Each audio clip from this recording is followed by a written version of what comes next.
Hey guys, I was searching the net and I found this really interesting information about a philosopher of the 18th century. He was Immanuel Kant. He was a professor and also he was really familiar with the rationalism of Descartes and Spinoza. He also was really familiar with the empiricism of human love. But both sides were like partly right and partly wrong.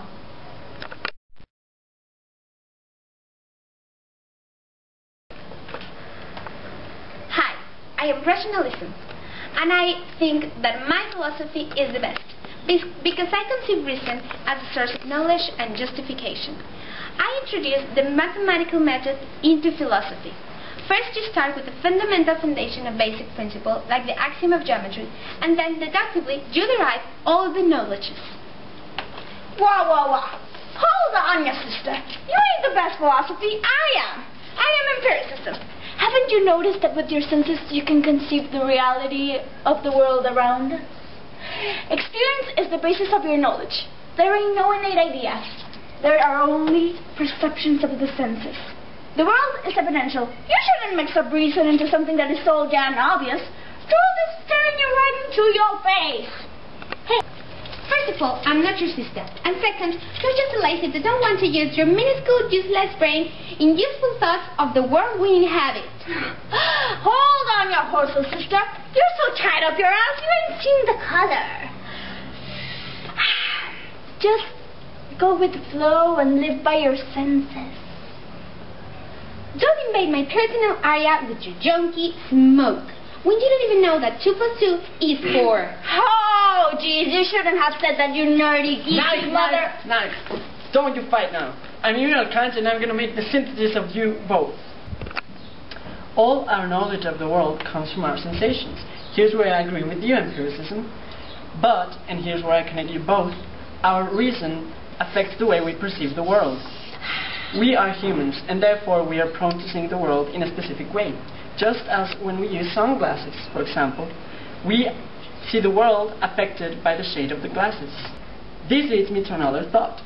There are no objective truths, just one human reason. Not yours, not mine, the truth. Being humans, we are attached to a specific perception of the world surrounding us. Time and space, cause and effect. This forces me to establish the line between dividing the things themselves and things as they appear to us. Das Ding an sich. So then what we sense is not actually what is. Exactly. So the reason interprets our senses, therefore they are interrelated. Now you're getting to be better friends.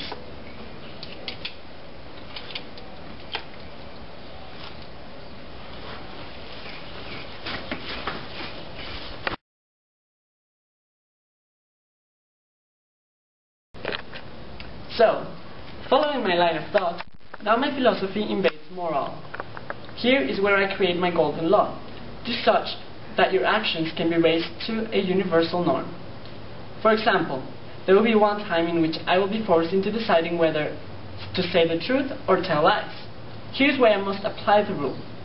Could communication be possible if every man in the world lied? No. Therefore, not telling the truth is not a universal behavior norm. Thus, I must not lie. Basically, moral law is based on duty. I must do the correct thing because that's what I've got to do, not because I will be rewarded or anything less.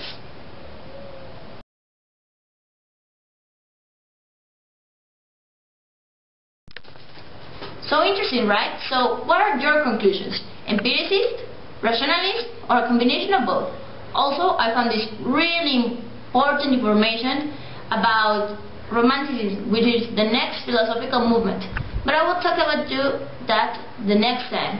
Bye bye.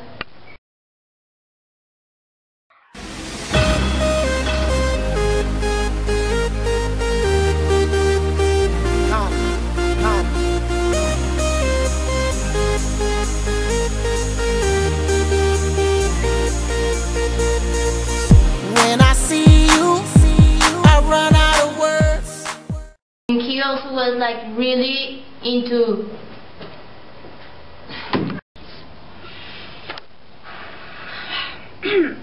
So, it's like when we wear sunglasses. Like the axiom of geometry, and then deductively you continue with all the knowledge.